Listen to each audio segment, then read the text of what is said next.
Vamos a ver ecuaciones con números racionales. Para resolver ecuaciones con números racionales, ¿sí? Como en cualquier tipo de ecuaciones, sea con números naturales, enteros, o en este tipo, el conjunto de los números racionales, vamos a tener que aplicar distintas propiedades, dependiendo del armado del cálculo, ¿sí? Podemos tener propiedad distributiva con respecto a la multiplicación o división, propiedad conmutativa solamente en suma y multiplicación. Esto quiere decir que yo puedo cambiar el orden, ¿sí? Es lo mismo que decir 4 más 2 que 2 más 4, que 2 por 4 y 4 por 2. Solamente en suma y multiplicación se puede hacer esto. La propiedad cancelativa se va a aplicar cuando nosotros tenemos el mismo número, pero con distinto valor con respecto de signos. Por ejemplo, 4 y menos 4 da 0, por lo tanto yo las puedo cancelar, porque yo tengo 4 positivo y 4 negativo, por lo tanto ese resultado me da 0, los cancelo. Ahora, propiedad asociativa en suma y multiplicación, es decir, yo puedo ir agrupando diversos términos, una vez que yo los tengo como términos independientes, por supuesto, los puedo ir agrupando, ¿sí? Me puedo ir salteando, puedo agrupar el primer término con el último, ¿sí? En el segundo con el primero o con el tercero, porque los puedo asociar de distinta manera. Lo mismo con la multiplicación, solamente en suma y multiplicación, ¿sí? Ahora, propiedad uniforme. La propiedad uniforme es la que me va a permitir resolver ecuaciones. Para resolver ecuaciones, ¿sí? Lo que hay que hacer es, cuando uno despeja de un miembro al otro, en realidad uno no está pasando ese término, sino que se aplica una propiedad uniforme. La propiedad uniforme es la que me va a permitir, si ese término es positivo, que me aparezca en el otro término como negativo. Lo voy a tener que aplicar miembro a miembro y aplicar la propiedad cancelativa para que luego, ¿sí?, me aparezca el término en el otro miembro como yo lo deseaba, ¿sí?, para poder despejarlo. Lo mismo si es negativo, me aparece en el otro término como positivo porque yo aplico en el medio de eso una propiedad uniforme, ¿sí?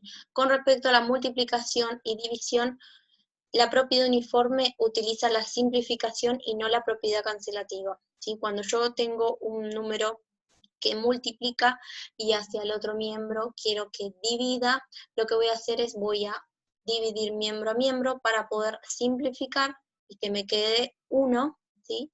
Y en el otro miembro me quede como división. Lo mismo si yo tengo división y necesito multiplicación. Voy a multiplicar miembro a miembro, voy a simplificar y me va a quedar la multiplicación en el miembro que yo quería, ¿sí? Eso es lo que tiene en el medio este despeje de un miembro al otro. Pero no es necesario que se aplique. Si ustedes quieren, o sea, aplicado está, pero no es necesario que lo hagan, que hagan ese paso, si a ustedes se les complica mucho, ¿sí? Entonces, vamos a ver algunos ejemplos. Acá tenían una actividad, ¿sí? Los primeros son 4 ejemplos, ¿sí? En los cuales, en el primero tenemos 5 cuartos x menos 9 décimos es igual a 1 octavo x más 2 quintos. Lo que vamos a hacer es, vamos a agrupar términos semejantes en un miembro y en el otro. Es decir, en un miembro voy a agrupar los términos que contengan x y en el otro miembro los que no contienen x. En este ejemplo, agruparon en el miembro izquierdo los términos que no tienen x, entonces el 5 cuartos se quedó ahí, y el 1 octavo está en el miembro izquierdo ahora, por lo tanto, si era positivo, ahora es negativo. Y en el miembro derecho mantuve el 2 quintos, y ahora este 9 décimos, que era negativo, ahora en el miembro derecho es positivo. Entonces, voy a efectuar, ¿sí?, las operaciones. Acá no vamos a centrarnos en las operaciones, sino solamente en el pasaje y en todo lo que es resolver ecuaciones, ¿sí? Entonces tenemos 5 cuartos menos 1 octavo, que es 9 octavos, y tenemos 2 quintos más 9 décimos, que es 13 décimos. Entonces ahora este 9 octavos que multiplicaba, ahora en el miembro derecho va a dividir. Entonces aplicamos el inverso multiplicativo, y me queda 13 décimos por 8 novenos. Voy a hacer las simplificaciones, ¿sí?, que sean necesarias. Voy a simplificar el 8, esperen que lo anoto, ¿sí? vamos a ir por 2, me va a quedar 4 y 5, entonces hago 13 por 4 que es 52, y 5 por 9 que es 45. X es igual a 52/45. Luego acá tienen un ejemplo donde tenemos que aplicar la propiedad distributiva, ¿sí? Entonces tenemos 3/4 que multiplica este paréntesis igual a 7/3 x más 5/4. Entonces lo primero que tenemos que hacer antes de agrupar términos semejantes es aplicar la propiedad distributiva con respecto a la multiplicación. Vamos a multiplicar 3/4 por 24/5, ¿sí? Que luego de simplificar nos va a dar 18/5, y vamos a distribuir el 3/4 por 7/3, ¿sí? Entonces, recordemos que como 7/3 es negativo, nos va a dar un resultado negativo. Entonces, de la primera distributiva tenemos este término, y de la segunda distributiva tenemos este término, ¿sí? Lo que vamos a hacer es, vamos a simplificar el 4 con el 6, entonces nos queda 3 por 6, 18, y 1 por 5, 5, 18/5x. De la segunda vamos a simplificar los 3, y me queda 7/4, ¿sí? Entonces una vez que tengo esto, voy a recién ahí agrupar términos semejantes. En el lado izquierdo voy a agrupar el 18/5x, que ya lo tengo, y el 7/3, que era positivo, ahora queda negativo. Voy a mantener el 5/4 en el otro miembro, y este 7/4 que era negativo, ahora es positivo. Entonces voy a restar este 18/5 menos 7/3, y me queda 19/15, y ahora como estos dos tienen el mismo denominador, solo tengo que agrupar los numeradores, ¿sí? 5 más 7 es 12, y como nos queda 12/4, ¿sí? Vamos a simplificar, y nos queda 4, y acá 3. Nos queda 3 enteros, ¿sí? Por eso es que solamente está el 3. Ahora, este 19/15 que multiplica, ahora en el otro miembro va a aparecer como una división, ¿sí?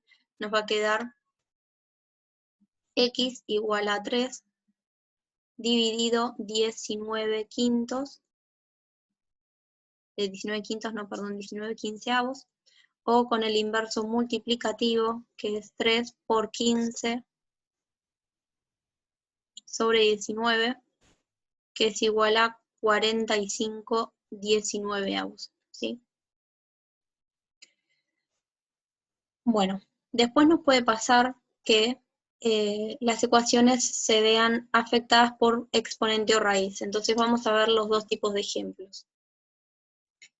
Tenemos 5/4 x al cuadrado más 12/5 igual a 49/20. Entonces, primero vamos a despejar, ¿sí?, los términos que no lleven x, es decir, voy a agrupar con el término semejante del miembro derecho. Este 12/5 que era positivo, ahora en el miembro derecho es negativo.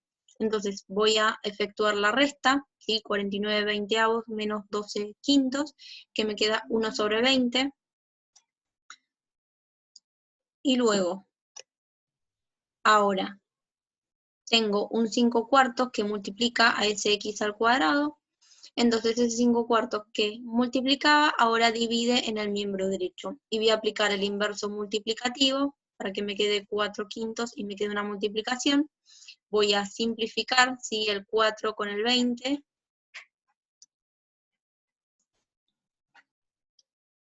Simplifico el 4 con el 20, ¿sí?, que es 5. Entonces me queda 1 por 1, 1, y 5 por 5, 25. Entonces me queda 1 sobre 25. Y ahora la x está afectada por un cuadrado, entonces la operación contraria del exponente de la potencia es una raíz. Por lo tanto, ese cuadrado, que es un exponente, va a aparecer como una raíz cuadrada en el miembro derecho. Entonces me queda la raíz cuadrada de 1/25, que es igual a 1/5, ¿sí? Y abajo les aclara que solamente se considera la solución positiva por un tema de módulo, ¿sí? Pero no es algo que vamos a charlar hoy. En el segundo ejemplo, ¿sí?, tenemos una raíz cuadrada. Por lo tanto, lo primero que tenemos que hacer, ¿sí?, para poder seguir operando, es poder despejar esta raíz cuadrada. Esta raíz cuadrada va a despejarse como una potencia, ¿sí? La operación contraria, a este 8 séptimos. Entonces, elevamos al cuadrado 8 séptimos, que nos da 64,49, y luego vamos a agruparlo con este 5 séptimos, que es positivo, y en el otro miembro ahora lo tenemos negativo. Vamos a efectuar esa resta, que nos da 29,49avos, y ese 29 séptimos que multiplica ahora va a dividir. Aplicamos el inverso multiplicativo y realizamos esa multiplicación, ¿sí? Podemos simplificar el 7 con el 49, que nos da 1 y 7, y el 29 con el 29, que nos da 1. Por lo tanto, un séptimo es el final de ese cálculo. Y al lado tienen la verificación, es decir, van a reemplazar donde haya una X por un séptimo. Es decir, acá van a poner un séptimo y van a verificar que les tiene que dar 8 séptimos como plantea la ecuación, ¿sí? Luego abajo tenían actividades, ¿sí? Para poder identificar el lenguaje simbólico con el lenguaje coloquial. Tenían distintos puntos sobre el lenguaje coloquial y el lenguaje simbólico. Después tenían para marcar X la solución de la ecuación. Todo esto me lo pueden pedir por privado y se los paso sin problemas.